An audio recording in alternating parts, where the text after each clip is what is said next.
Good afternoon. Welcome to the Kabul experience. As chairman of the Mental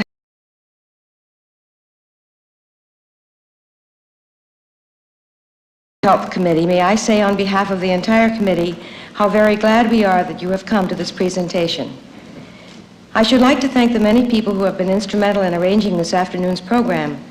In addition to the Mental Health Committee, the Office of Medical Services, the Director General's Office, the Family Liaison Office, the Foreign Service Institute, and the International Communications Agency have all made enormous contributions, some in the form of financing, all in the form of moral support, logistics, and just plain work. Our thanks to all of you. I should like to read to you a letter we received from Mrs. Carter. Dear Betty, thank you for telling me about the Kabul experience. As you may know, the President's Commission on Mental Health, on which I served as honorary chairperson, gave high priority to the prevention of mental illness. It is clear that one of the greatest obstacles to more effective prevention efforts is our unwillingness to admit that not only do mental problems exist, but that we must begin to speak openly about them, removing the stigma so often associated with them, seeking ways to deal with them before they become serious. I commend the Mental Health Committee for its public presentation of the Kabul experience. I hope this will be but one of many steps to encourage greater awareness of mental health problems. We must acknowledge their existence and dedicate ourselves to finding new ways to prevent them. Sincerely, Rosalind Carter. May I now present our panel members here on the stage. As the Kabul experience unfolds, they in turn will introduce the other participants at Kabul who are seated in the audience. Ambassador Ted Elliott, whom many of you know, was most recently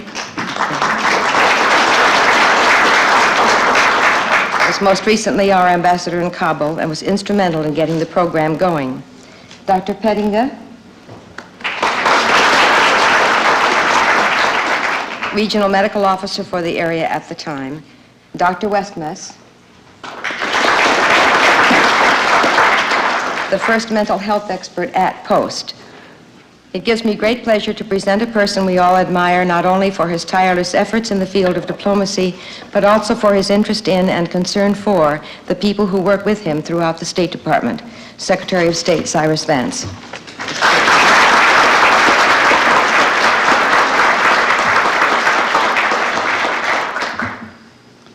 Betty, Ted, and Mrs. Elliott, guests, and State Department colleagues. I'm very pleased to be able to personally express my full support for the important work that is being done by the Mental Health Committee and by our own Family Liaison Office. I particularly want to commend all of you who have organized this program today. At the opening of the Family Liaison Office almost a year ago, I spoke of the importance I attach to meeting the needs of the entire Foreign Service family as well as the Foreign Service officer. A healthy and stable Foreign Service family is essential to the successful conduct of our responsibilities. Here in Washington, and particularly in overseas posts, which can place a strain on family life. Without strong Foreign Service families, we won't have a strong Foreign Service. I'm greatly encouraged to know that a growing number of posts have developed programs designed to raise the morale and improve the quality of life for Foreign Service families. They've been initiated in places as diverse as Tokyo, Bonn, Singapore, Rome, Kuala Lumpur, Vienna, and Kabul.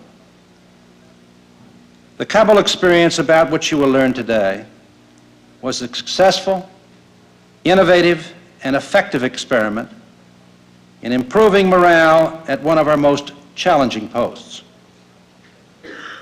Kabul is a difficult, and isolated post, and many of the problems that face Foreign Service employees and their families are particularly acute there.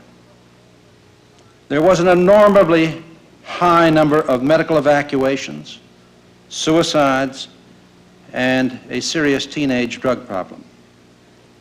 The people who creatively tackled these problems with such notable success are with us here, and they will tell you what they did and how they did it. At a time of limited resources, it is essential that the many agencies representing the United States abroad work together to build the strong sense of community and the strong sense of purpose that can contribute to our overseas efforts. We must find ways to support such programs.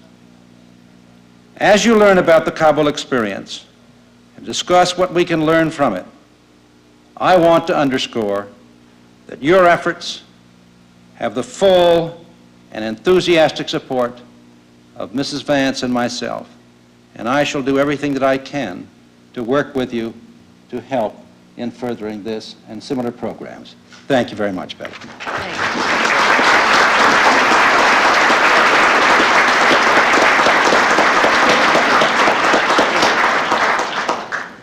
Thank you, Mr. Secretary. I should like to say just a few words about the Family Liaison Office. Under Janet Lloyd's leadership, it is constantly seeking ways to improve the quality of life for all of us, as the Secretary said. There are now over 30 overseas family liaison offices, many of them providing counseling or having referral services for counseling, along with their many activities for the benefit of everyone. They work closely with the regional medical officers and nurses at post. Here in Washington, Flo acts as liaison between the medical and personnel divisions and the members of the family's medevac.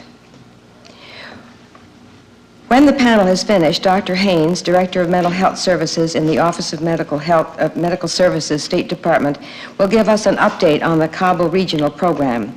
And we hope to have time at the end of the presentation for a question and answer period. I should like now to turn the meeting over to our three panelists. Mr. Secretary, Mrs. Vance, Betty, I think I have to say at the outset that those of us who worked on the problems that we saw and faced in Kabul are immensely gratified at the support we received in those days from the department, and we're of course immensely gratified by the support, Mr. Secretary, you have given this effort, by the support that this effort has gotten throughout all the foreign affairs agencies. The three of us, I think, sitting here and the many others who worked with us both in Kabul and here in Washington in all the agencies have to feel, being here on this platform today, that we got something started.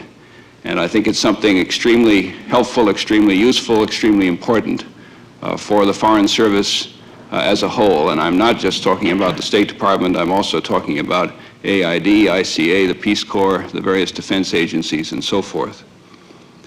I also want to reiterate that we panelists alone are not responsible for what happened in Kabul, for the program that existed in Kabul. Many other people helped us. Many other people played major roles in this effort. And of course, with the exception of Frank Pettinga, many other people are going to be carrying this on in the future. Let me give you a very brief history of how the Kabul mental health program got started. It begins with a conversation that Dr. Pettinga and I had in the early fall of 1973 before either of us were assigned to Kabul.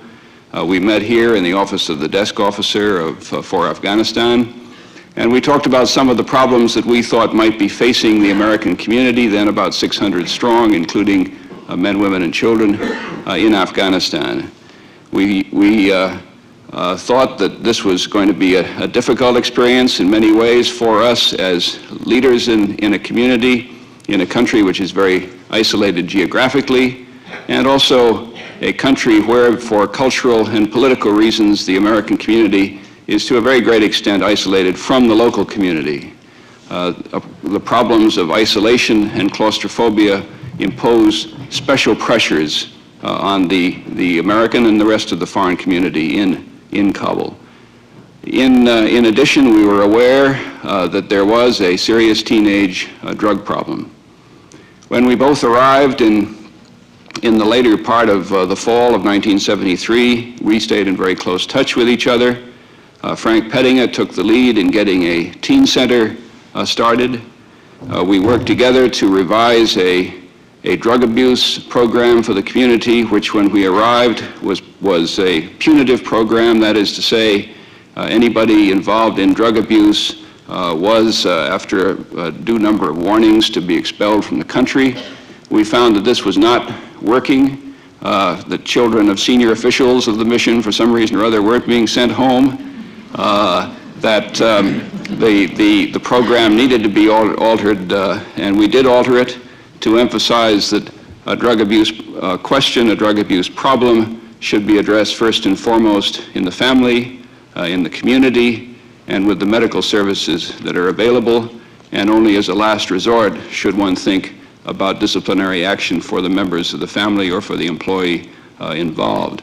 And I think it's fair to say that in the succeeding months and years, at least I cannot recall any time when I had to take disciplinary action against an employee or a family member once we got this program going. The next thing that happened was that Dr. Pettinga came to me one day and he said, you know, I think our problems are sufficient here that we should see if we could get a professional mental health person on our staff. And we then launched on a project to convince the medical division back here that Kabul would be an interesting post to start an experiment with a full-time mental health practitioner. And the net result was in the summer of 1974, Dr. Richard Westmus, who is a clinical psychologist, arrived on the scene. I'm going to let Dr. Pettinga and Dr. Westmus give the details of what they did. Suffice it to say that Dr. Westmus' program was such a success that by the summer of 1975, the department had decided that he should expand his activities to include Foreign Service posts in India, Pakistan, and elsewhere in that area of the world. He was followed himself when he left Kabul in the summer of '77 by a psychiatrist, Dr. Elmore Rigamer, who is still in Kabul, although there is some thought being given to transferring his home base from Kabul to New Delhi for transportation and political reasons. That's the brief history. Let me say just a word about the role of the ambassador in an exercise of this kind, and I think what I'm saying about the role of the ambassador applies also to the role of a DCM, to the role of an administrative counselor. Of course, it's first and foremost important for the leadership of a mission to support a program like this. And I think in Kabul, the DCM, who during most of this period was Ted Curran, and the administrative counselors, who I see in the audience today, Paul Kelly and Don Woodward, and the chiefs of the various other elements of the mission did what we could to see that Frank Pettinga and Rich Westmus got the logistic and other support, and also the support from Washington that they needed. But I think what I want to stress most particularly is how essential it is for the administrators of a mission to stay completely out of the doctor-patient relationship. From the very beginning, Frank and Rich and I were very concerned that this program would not work if potential patients thought that their consultations with Rich Westmus were going to come to my attention or to the attention of anybody else in a position of authority in the mission. We succeeded in maintaining this confidentiality. There were occasions where Rich would feel that a certain patient, his job effectiveness or her job effectiveness was being affected by mental health problems. There were some cases where medical evacuation seemed to be a possibility. In cases like that, I was informed, or the DCM was informed, or the administrative counselor was informed merely of those facts. We were never brought into, we never were asked to be brought into any of the details of any of the therapy or consultations that were in progress. I might also add that my wife, who's sitting here in the front row, was also throughout this program extremely supportive, but of course she also had absolutely nothing to do with the inner workings of Rich's or Frank's work in this field, other than to make it clear to the members of the community that she was wholeheartedly supportive of the effort that was being undertaken. I think this program was successful. Frank and Rich will give you some details which will support that. that statement. I think that this program is something which commends itself to all the agencies working abroad for the United States government. For all these agencies, the principal resource is people, and the effectiveness of our people overseas should be a paramount concern to the management of all these agencies. And of course, that effectiveness is in turn affected by the health of the families of the employees. I would urge that all of us go away from this meeting today thinking about how we can use this experience in other places in the Foreign Service, how we can make resources available to carry on this work, not only in South Asia, but in the other parts of the world. After all, Americans have mental health facilities available to them at home. I think it's high time that similar facilities were available for the Foreign Service. Thank you very much.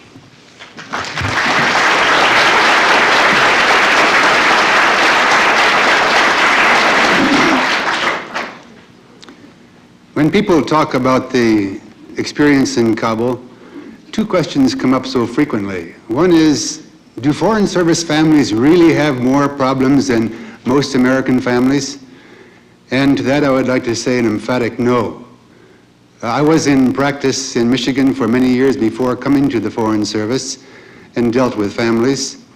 And after going to Kabul, found that Americans are the same no matter where they are in the world.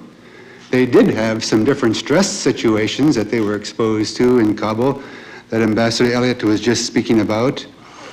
Certainly, we did have parents who, in their diplomatic responsibilities, felt they had to go to cocktail parties and working dinner meetings and affairs at the Pakistani embassy, etc., 4 or 5 or 6 nights a week, leaving their children home. Yes, that's true. But we find that also in the American businessman. Yes, we did have drug problems, and they were significant, but no more so than in Muskegon, Michigan, where I came from. A characteristic that was slightly different, of course, was the high school senior who was going to be out of the nest the following year, going to a college in the States, and for once being on his own and being very apprehensive about that. But we have that experience also in families back home. The other question is, what happened in Kabul that was so different that you needed a psychologist there? And again, Kabul was no different from many of the other foreign posts around the world. In my last experience, I covered 41 posts in Europe, and the same stresses, the same problems, the same difficulties were present in all those posts as they were in Kabul. Some slightly different, of course, depending on the number of parasites that were involved in a particular area, but certainly families were under the same stresses. And so Kabul was no different than any other post that I've had an opportunity to be acquainted with. When I first came into the department during my indoctrination here, I was briefed on my responsibilities, and that these would come under 2 main categories. Certainly treatment of disease as it existed, but even more important was the prevention of disease or the prevention of problems before they arose. As far as treatment is concerned, these were usually fairly straightforward. They were not much different from a practice back home, except for a few things like, again, parasites. But prevention, this was a bit different because we had circumstances that were a little different than the usual American community at home. And we looked at the different possibilities of how we could prevent some of the mental stresses from occurring and becoming significant and being transferred into physical problems. Ambassador Elliott briefed you just a moment ago about his change in the policy of drug enforcement, what to do about the person who is utilizing drugs and over a period of warning would still use them. Should we send him home or not?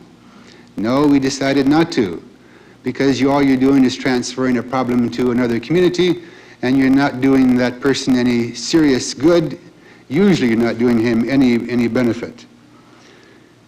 We saw that there was a need for a youth center, and we got many of the leaders of the community together, including the Elliots and the Currans, the head of the different missions, the aid director, Vince Brown, the Colonel Eliason from the DOD, Jerry Werner of ICA, and we got these people together on a couple of occasions, presented the problem to them, and they all agreed, yes, they thought that a youth center would be advantageous. And it's surprising once you present the problem to a community where your resources come from. Aid provided a house. And one of the people on the mission provided a car for an old car for a mechanic's shop. And there were some photographic equipment. And another man donated his talents in that regard. And so it went on and on. But I must say right at the outset that unless you have good leadership for this kind of a project, it's going to fall pretty much flat on its face. And we had that experience the first year. We had a leader in this group that in the youth center that was not well qualified. The following year, we went to overseas schools, asked them for a grant so that we could hire a person from the Mott Foundation and the University of Michigan who was trained in community projects and community leadership, and it was much more successful. Still left many things to be desired, but certainly the principle that you need a well-qualified person to handle a particular project came forward very clearly, and it was much more successful the second year. My wife, who isn't here today because she's a new grandmother, and the Dr. Gist, who was a superintendent of schools, and I put on a seminar, again in the preventive area. This was a family involvement training seminar that I had learned a lot about from Rich Westmus in my days in Michigan. This was a seminar for parents on how to improve communication in families. What do you do if your youngster seems to be going off the deep end and you don't seem to have any communication with them to make any influence? Surprisingly, we had a great response. We limited it to 12 couples, but we could have doubled the size of the seminar the first time. And I never forget the third session when one of the mothers came back to that session saying, just her face all aglow, I had an hour's conversation with my teenage son last night, and that's the first time that's happened in 2 years. You can imagine how good that makes you feel.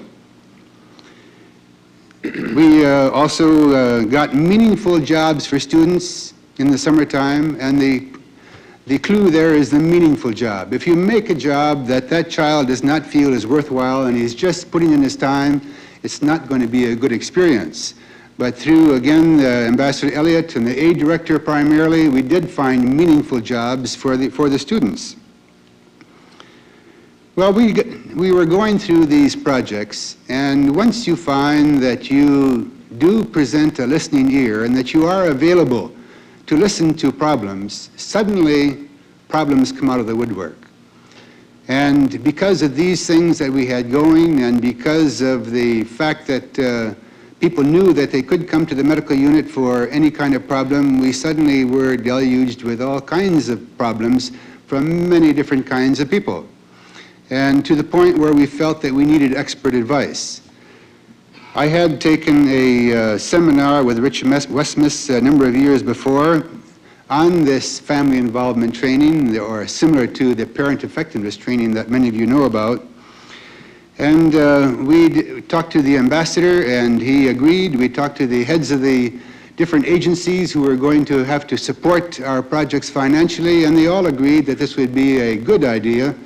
And we went to the Department of State, to the medical section. They also thought it was an excellent idea, but as usual, there was an austerity program going on. There were no slots, and we couldn't get a man from the States to help us out. Fortunately, Ambassador Elliott, and through the admin officer, who was at that time Paul Kelly, and later on Don Woodward, who followed Paul as admin officer. And these men really are experts in finding ways around, legal ways around regulations and around government agencies. And they did make it possible so that we could hire a clinical psychologist on a contract basis at post. It was done through the medical department. They interviewed Rich. They passed on his credentials, and it was with their blessing that he came out. And we feel that the total experience that he will elaborate on was a very much of a success. One question, again, old-timers or people who've been in the department for a long time say, we did it on our own. We didn't need all this extra help. We were able to support ourselves. And it is true, and we give those people credit. But these days, we find that when we do help people out, and we do make them more efficient, the Department of State is the gain in addition to the individual person. And I think we could prove many times over that we were effective in maintaining the efficiency of the department. A brief example, before Rich Westmus came, I was involved in 11 people who, for one reason or another, had to leave post early, an early transfer, or are not allowed to come back to post, or are medically evacuated for some kind of psychological problem. After Rich was there, we didn't have a single one, or very few, I should say, including the 3 suicides that Betty was talking about, who we kept at post, who remained very effective, and we think... Suicidal attempts. Suicidal attempts, right. Suicidal attempts. No, we don't bring people back to life.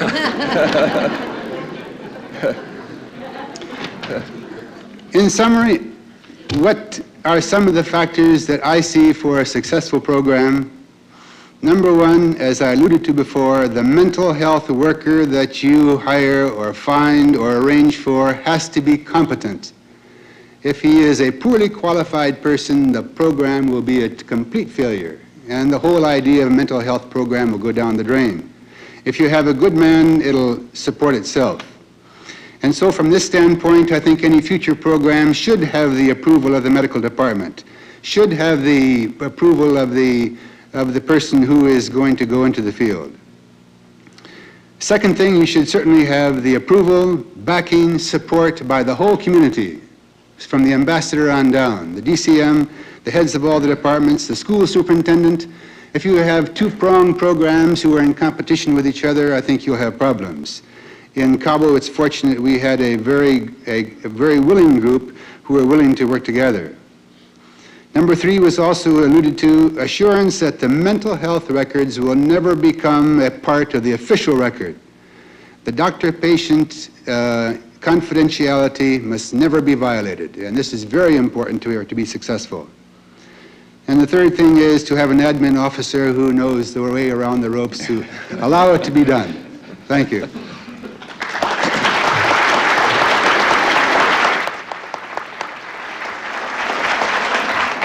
I just wanted to ask one question right now. Was the term man generic, or could we assume that a well-qualified woman might also be? Well-qualified man. Oh, okay. Excuse me. Okay. Accepted? His wife isn't here today. I'd like to begin by saying that it's just delightful to be back in Washington amongst old friends from Kabul and meeting new friends. My wife, who's in the audience today, and I have been in Michigan since we left the Foreign Service last year. And I should mention, too, we're in a small community called Cadillac. My overseas experience working with a small American community has been excellent training to work in a small rural-type community back home, because the small community dynamics, the fishbowl atmosphere, everyone knowing everyone else in their business and so on, has a lot of commonality between these two settings. I'd like to answer a question that the others have already alluded to, that nearly everyone who's talked with me about my experience in Afghanistan has asked, and that is, why Kabul? The assumption is usually made that Kabul is unique in having more than its share of problems. There must have been some tremendous crises going on, terribly unmanageable and so on. Well, Kabul has its share of problems, to be sure, but so do other posts. And as I later had a chance to visit other posts in Pakistan, India, in Nepal, and Bangladesh and Tehran, Kabul certainly had no more than its share of problems, and I don't think was any more difficult a post than these others.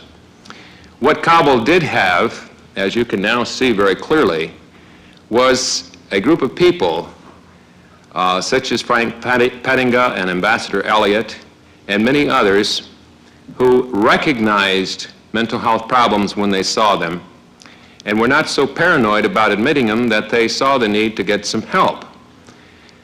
It's really impressed me, especially as I've gotten together and heard more of the story. I came in sort of halfway, as you can see, as to how many people it took to work together to put this program on and to make it function.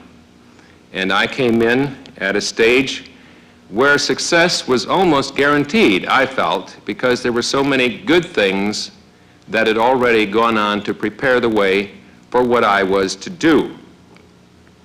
And along with the support and spade work and intelligence support at Post, of course, there was support from IMMED.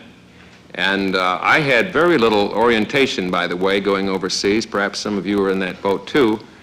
We stopped very briefly in Washington, about 3 or 4 hours, as I recall. That was our orientation. But one very important thing happened. I asked Dr. Carl Nidell, who at that time was the medical director, about this question of confidentiality. I said, who in their right mind would see a psychologist if they're working for the government? And he assured me that Med had no interest whatever in knowing the names or the details of the clinical work that I was doing. That the only time this information would be important was if there was a medical evacuation, and they would of course need the background, which was fair enough. So I made a plan then to keep my notes in longhand pencil. They went through a shredder when I left, except for a few that I referred on to my successor, Dr. Rigamer. But there was great cooperation in ensuring confidentiality. There was also support at Post, which was continuing and vigorous. And the last ingredient was a number of people with problems.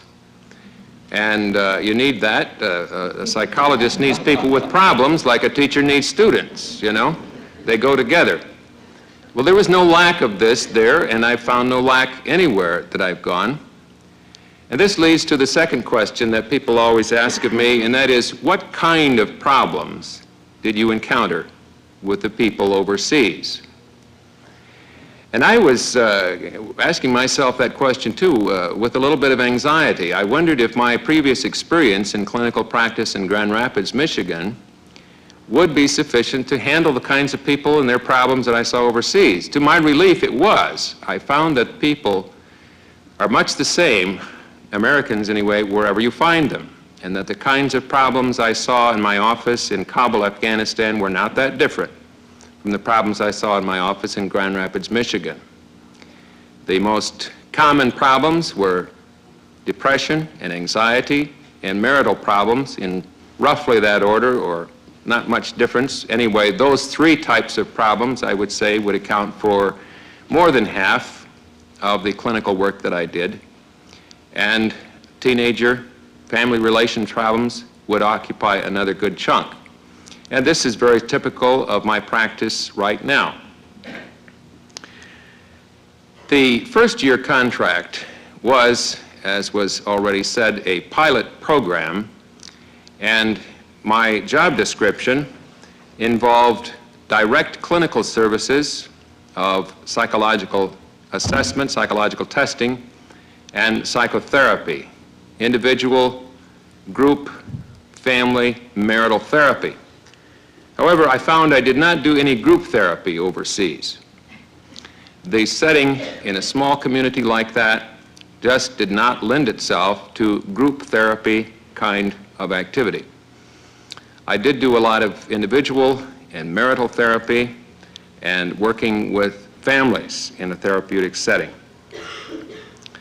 I also saw a number of people who had concerns about a spouse, a child, or an employee sometimes, and served in an advisory role, not seeing the person who was identified as having problems, but seeing people look, I know this person won't go see you. I've talked with them about it and I'm concerned about them, you know. Do you have any suggestions? How can I handle? Or in some case, you know, how could I talk them into coming to see you? I know they need to, and they don't seem to be willing to.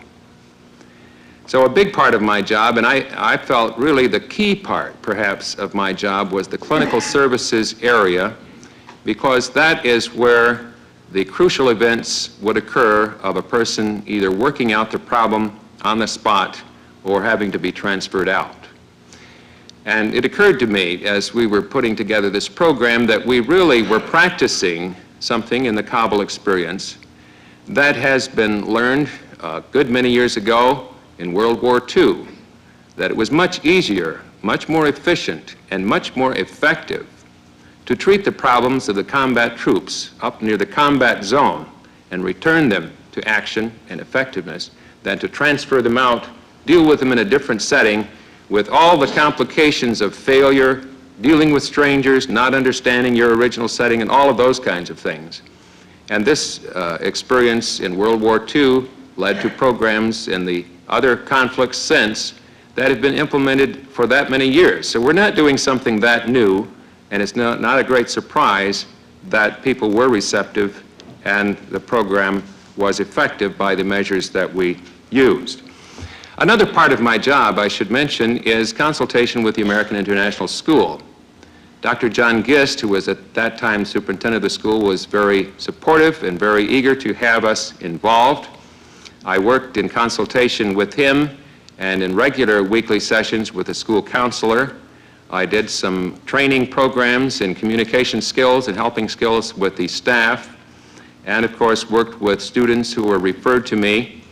And then in the summers, along with assisting in the coordination of the summer job program that Frank has mentioned, I developed a peer counseling program for teenagers to help them communicate with each other with more effectiveness and to assist in the process of assimilation of new teenagers into the program and to attack whatever other issues related to choices in regard to drugs and behavior that came up in the course of the program. This went on for all 3 years and with good feedback about it.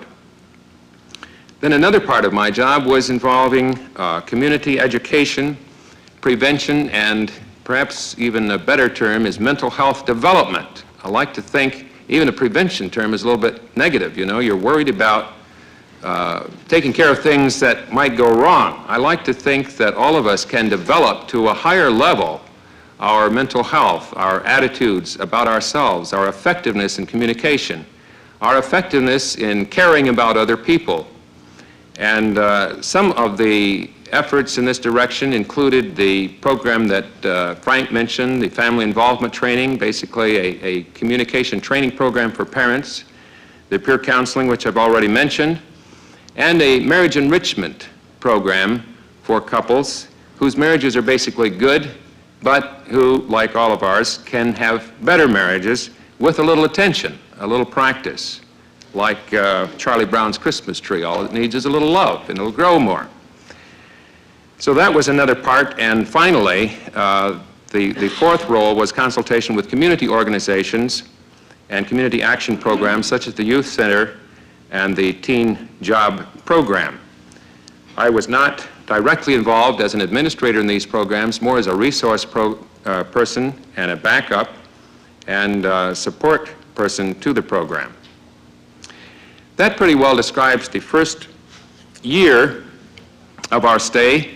The second year, as was mentioned, I became a Foreign Service officer, and this opportunity presented great decisions for my wife and myself and our entire family. We left with the idea of spending 1 year and wound up spending 3. I'm sure that's happened to other people. So you may know the kind of agonizing that we went through as we tried to determine what our course should be as an individual and as family members. The second 2 years then produced an added dimension of regional mental health consultation to Pakistan and India especially, but also to Kathmandu and Dhaka and Tehran. The format for this service included referrals from the regional medical officer for evaluation and sometimes for psychotherapy to the extent I could follow through on successive visits, and also involved consultation to the school, which would mean seeing students who were referred for psychological services, usually a workshop of some kind with the staff, sometimes a meeting with parents to discuss problems and mutual concerns, and consultation with the school counselor or the person serving that function, not always a formal position. As that program developed, I saw also another need, and that was, instead of just visiting these posts individually, to bring together representatives from these posts for regional consultation. And so the last 2 years I was there, we also had regional workshops bringing in people from the various posts that I visited, sharing ideas and most of all sharing solutions. I was glad to hear from Clark Slade that this program is still going on, that he attended one recently in New Delhi that Dr. Rigamer is now leading, and a very beneficial thing, a chance to share and to compare notes. I'd like to say just a word or two about evaluation of the program. I'm a psychologist and trained to some extent in research, and I have to say from a scientific standpoint, we don't have all that great a data because it's very difficult to evaluate a program, and especially to evaluate one you're doing yourself. We did try to build in, from the very start, certain mechanisms for monitoring and evaluating the program. I'll review them briefly. First, we had a 6-month report accounting for what I did, how many people I saw, types of problems, men or women, employees or dependents, etc. Secondly, at the end of the first year, we developed a consumer questionnaire asking all the people who had used the services in any way to respond and evaluate the effectiveness and the helpfulness of this service and whether or not they felt it was something that should continue. We also made a special point to try to get at this factor of how many medical evacuations were prevented. You know, it's hard to do, but we got people to estimate that. Then the second and third year, we did a questionnaire of the regional posts, a regional post questionnaire, asking again the effectiveness of the program and how well it was received. All of these data indicated that the program was being used and the consumers felt they were very helpful, and the estimates were that yes, we were indeed preventing medical evacuations. My personal impressions and personal conclusions is that it is a worthwhile program, that early intervention does pay off, that the crisis theory indicating that when a crisis is dealt with on the spot, successful resolution can be made, and sometimes even a higher level of effectiveness can result rather than a diminished level, that there is a great deal of security for people at post knowing that help is available. I know that I was talked about a great deal in many homes. Shall we see Rich Westmus about this? And even though people might choose not to, the knowledge that I was there, I think, diminished some anxiety. That the final conclusion is that people working together can solve problems. Mental health problems do have answers, that many of them, if not most of them, I would like to say all, have satisfactory solutions, that we don't have to live with them, hide them, and deny them, and that people working together can do a great deal to improve the quality of life in overseas posts. Thank you.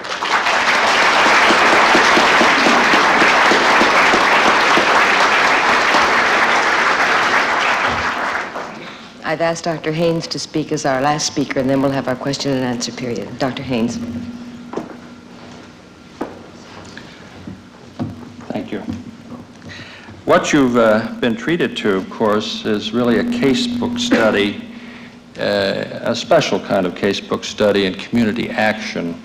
The special aspects, of course, are that the activity began at a fairly high level, if not the highest level, and involved a degree of cooperation between the ambassador and the regional medical officer. I am here in a obvious, it seems to me, way to confirm something that you all know, and that is that the Kabul experience is quite alive and quite well, approaching about age 5, and in the second generation hands of Dr. Elmore Rigamer is also continuing to be an evolving and very lively activity. You've already heard what, to me, in a programmatic sense, is most interesting. That is that what took place in Kabul could not stay confined to Kabul, that the demands were such that it had to move out into India, Pakistan, and so on and so forth. In the last few months, I've seen cable requests for Dr. Rigamer's services in Madrid, I believe Rome, Tunis, Tel Aviv, and so on and so forth, and there's a very important message, it seems to me, in that. At this point, we do have one overseas mental health expert who replaced Dr. Westmus after he came back to the States. And with this one man, we attempted to cover a rather broad area.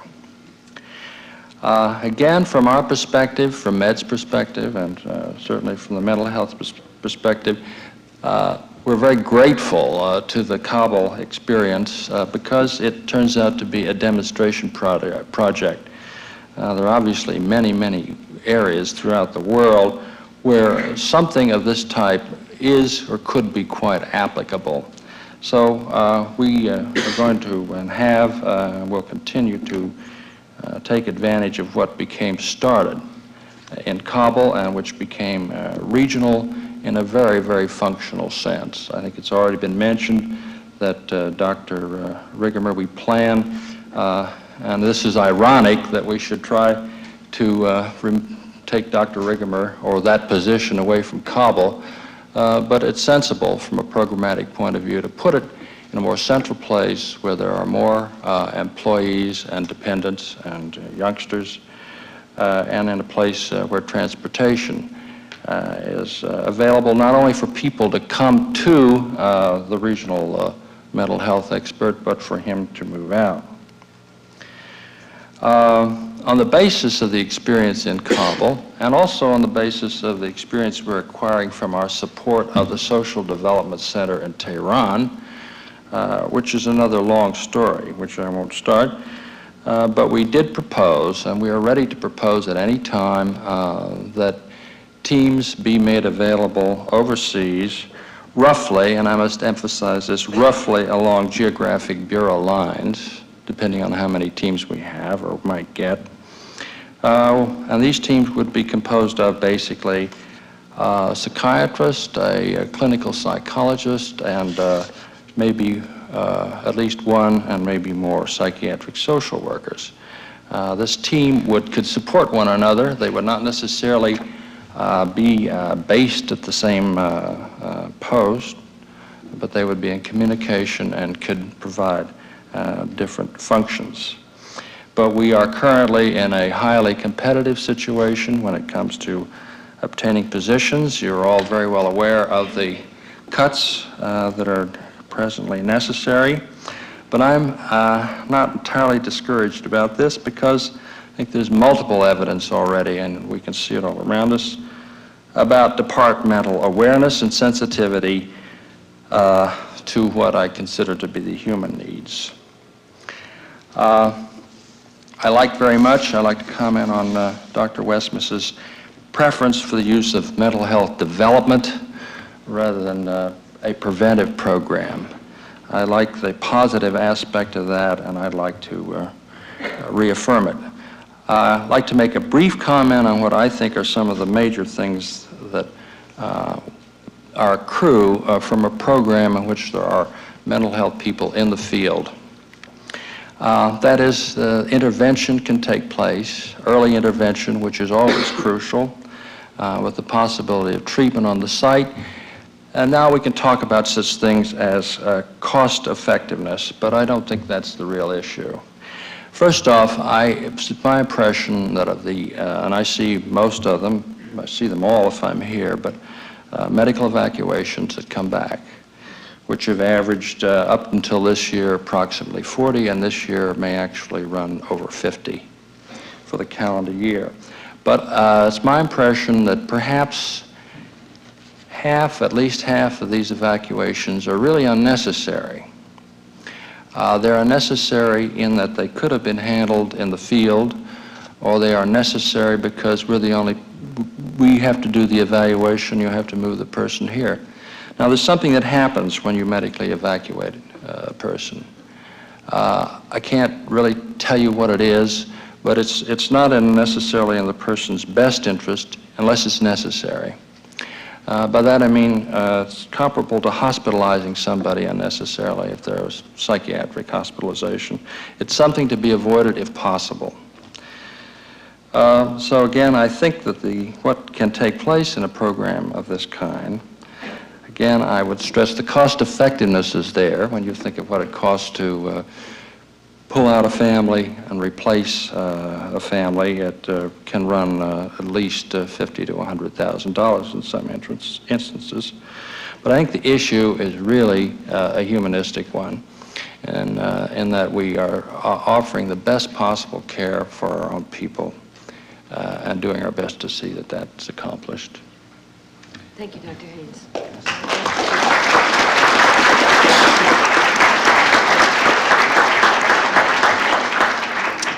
Thank you. We do have a few minutes for questions.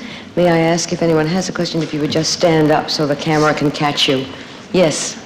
You know, Dr. Westman, you mentioned that the problems in Cadillac, Michigan would normally not be so very different than the problems that you would find in an overseas community such as Kabul. But wouldn't you, sir, find the differences of language, the differences of religion, the differences of culture, and so forth, creating a far greater potential for mental health breakdown than in your normal community in the United States? Yes, those are realities, and they hit women, I would say, dependent spouses, women who do not have a career job situation going, whose life situation and role in the home is very different, and in a culture where women are not very easily accepted in the streets and so on. That certainly does intensify the adjustment problems. I would say, though, that at Cadillac, there's a lot of people moving up from downstate, and the adjustment problems that some of these people from the large cities have coming to a small community where everyone knows each other and so on, they feel kind of isolated.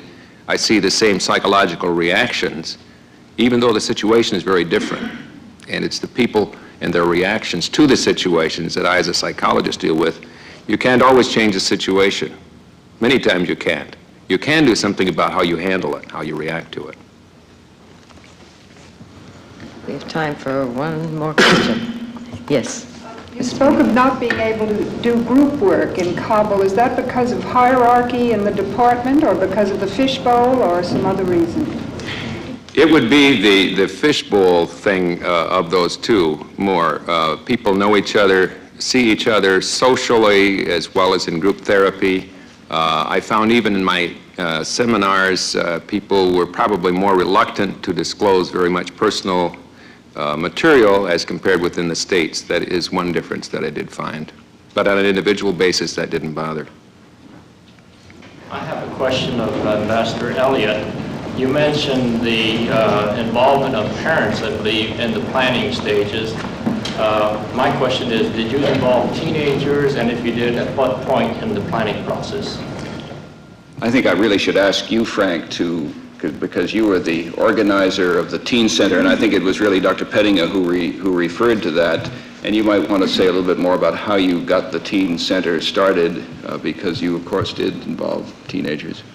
Very definitely. We did have the heads of the departments, as we spoke about, the ambassador and the head of aid and the Colonel Eliason, etc. But at each planning session, we also had 4 students who did have their input and who did straighten us out on many different aspects. We had a lot to learn, there's no doubt about it. I think this was one of the reasons why the program was a success, because we dealt with their needs as they saw it, and this is important. In fact, it wouldn't have been a success any other way. Another quick question of Rich. Was the services, were they provided to Peace Corps volunteers and used by Peace Corps volunteers? Yes, yes, they were. Fairly extensively, in fact.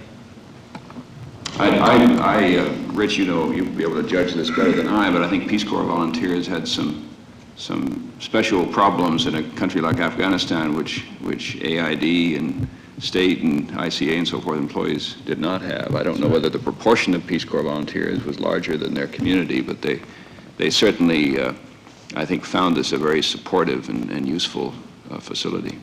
To that point, regulations say that the medical department should not be taking care of Peace Corps. But it was Ambassador Elliott's edict that he wanted the people under his jurisdiction to have the advantage, and that's why we took care of them.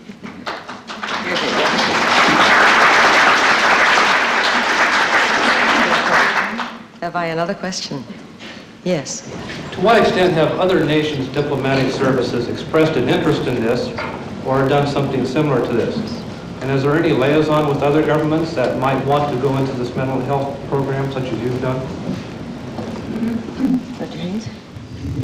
I can't speak for any other governments. I can speak for what is a rather uniquely American enterprise in Tehran, in which the department has led the way, it seems to me, for U.S. corporations and their people in Tehran by the establishment of an outpatient mental health clinic staffed with a well-qualified psychiatrists, psychologists, psychiatric social workers. The international, I'm sorry, I don't have any answer to that. Could I ask if there's anyone in the room who would like to address or answer that or give some information on that? I'd like to speak to that. Yes. In my experience, the Americans are the only one who take care of their own. The Germans in Kabul had one doctor who would cover about 15 countries. The British, I think, now have 3 doctors overseas. They used to have a fairly large medical program. The Italians have 4 or 5 overseas, as far as I understand. We are actually the only country that does have programs. When a C-141 comes in after one of our badly injured patients, all the rest of the diplomatic community stands in awe and says, my country wouldn't do that for me. There's work to be done, isn't there? I would like to say, if I may, at this point, that the Foreign Service Education and Counseling Center has received requests from foreign embassies here in Washington for help in that endeavor, and that the Association of American Foreign Service Women get frequent requests from foreign embassies to liaise with various pertinent matters between the women's affairs. Thank you very much, Leslie. That's for sure. Yes. I wonder if Ambassador Elliott might give some of us who are at a lower level, who have the desire to try to mobilize the demand for these services, some clues on what the best way to approach our senior officials might be in the field.